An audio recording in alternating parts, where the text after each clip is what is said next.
श्री गणेशाय नमः।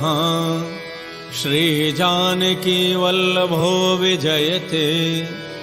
श्रीरामचरितमानस प्रथम सोपान बालकांड मंगलाचरण।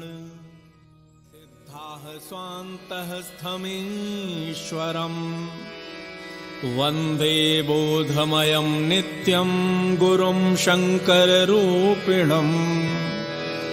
यमाश्रितो हि वक्रोऽपि चन्द्रः सर्वत्र वन्द्यते। सीतारामगुणग्राम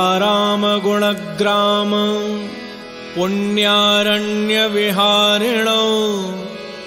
वन्दे विशुद्धविज्ञानौ कवीश्वर कपीश्वरौ।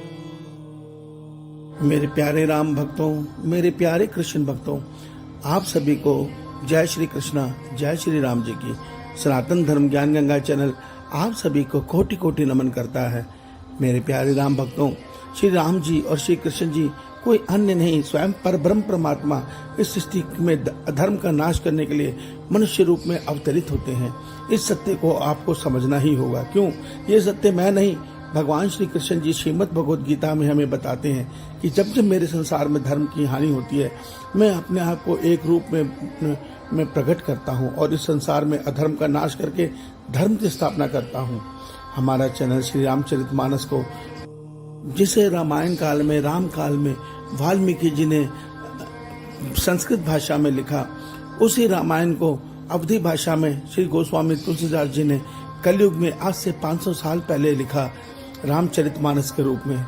वही रामचरितमानस अब हम अपने चैनल के माध्यम से, इस सनातन धर्म ज्ञान गंगा चैनल के माध्यम से नित्य 2 श्लोक, 2 चौपाई या 2 सोरठ या दोहा रूप में आपको नित्य क्रमबद्ध रूप में सुनाएंगे। आज हम श्री रामचरितमानस के बालकांड के प्रथम सोपान के श्लोक नंबर 3 और 4 को भगवान श्री राम जी की कृपा से सरल रूप में सुनने और समझने का प्रयास करेंगे। जय श्री राम जी की, जय श्री कृष्णा। मेरे प्यारे राम भक्तों, श्री रामचरितमानस को लिखने से पहले प्रथम के 2 श्लोकों में श्री गोस्वामी तुलसीदास जी प्रथम श्लोक में गौरी और गणेश जी और सरस्वती जी की वंदना करते हैं।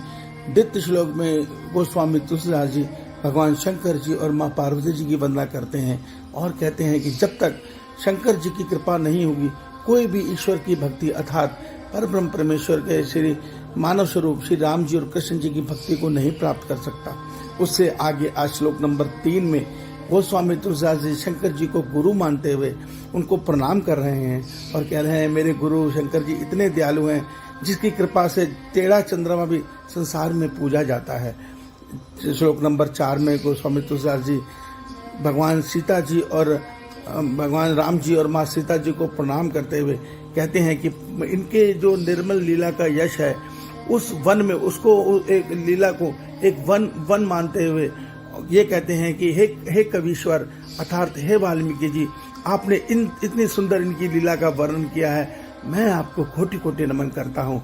उसके बाद गोस्वामी तुलसीदास जी हनुमान जी को प्रणाम करते हैं, उनका आशीर्वाद लेते हैं और कहते हैं आप और वाल्मीकि जी ज्ञान विज्ञान में निपुण हैं, इसीलिए रामायण लिखने से पहले, रामचरितमानस लिखने से पहले श्री गोस्वामी तुलसीदास जी हनुमान जी और वाल्मीकि जी को भी सच्चे दिल से कोटि कोटि प्रणाम करते हैं।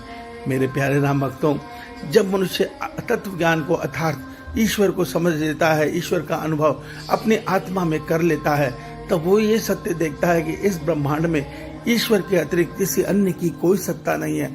अर्थात कोई कुछ भी है, उसके हृदय में जो शक्ति है वो परमात्मा की ही है।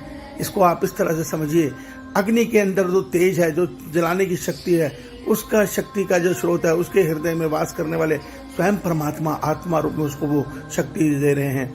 वायु के अंदर जो शक्ति है, उसको वो परमात्मा स्वयं आत्मा रूप में उसको शक्ति दे रहे हैं। इस संसार के हर शरीर के अंदर आत्मा रूप में परमपिता परमेश्वर मौजूद है और ये ऊपर का शरीर परमात्मा की माया के अधीन होकर उस माया जनित खेल में फंसा हुआ उनको भूल रहा है। इस सत्य को समझने के लिए ही आपको श्रीमद् भगवद गीता और श्री रामचरितमानस को प्रेम से परमात्मा में श्रद्धा रखकर सुनना समझना ही होगा। अन्यथा आने वाला कलयुग बहुत घोर कलयुग है, उसमें आपको रामचरितमानस सुनने का अवसर नहीं मिलेगा। उस समय ऐसी स्थिति होगी कि अगर आप इसको सुनने का प्रयास करेंगे तो आप दंडित किए जाएंगे, क्योंकि अभी तो कलयुग सिर्फ 5000 साल का बच्चा है। इस कलयुग की आयु 4 लाख साल है और आने वाला समय इतना विकराल है। आप इसका उदाहरण कुछ उन देशों को देख सकते हैं जो मुस्लिम है या अन्य देश है, जो काम क्रोध लोह मोह के विकार में पूरी तरह से डूब चुके हैं, जो अनेक स्त्री गमन में फंसे रहते हैं, जो मांस मदिरा और गलत कार्य में फंसे रहते हैं, जो परमात्मा की भक्ति छोड़ नाना प्रकार के नियम बना के जीवन जी रहे हैं। उन देशों में देखिए कितनी विपदा आनी शुरू हो गई है। हमारे देश में देखिए रोज धरती कांप रही है। क्यों? क्योंकि हम जो अपने आचरण से गिरते जा रहे हैं, त्यों हम में प्रकृति ही परमात्मा से दूर करते चली जा रही है। परमात्मा केवल निर्मल मन में, निर्मल बुद्धि में ही समझ में आ सकते हैं। शुद्ध आचरण के द्वारा उनकी भक्ति पाई जा सकती है, अन्यथा आप परमात्मा की भक्ति भूल जाइए। भोग और योग एक साथ कभी संभव नहीं है। तो विषयों से ध्यान हटाकर इस रामचरितमानस को प्रेम से सुनिए। जो इसको प्रेम से सुनता है, गोस्वामी तुलसीदास जी, वाल्मीकि जी, हनुमान जी सब ये कहते हैं कि जो प्रभु की रामचरित लीला को प्रेम से सुनता है उसको प्रभु की भक्ति, प्रभु की कृपा से मिलती है। ईश्वर आप सबका कल्याण करें। आपका दिन शुभ हो। जय श्री कृष्णा, जय श्री राम जी की, जय हनुमान जी की, जय भवानी शंकर और जय भवानी शंकर माँ गौरी जी की।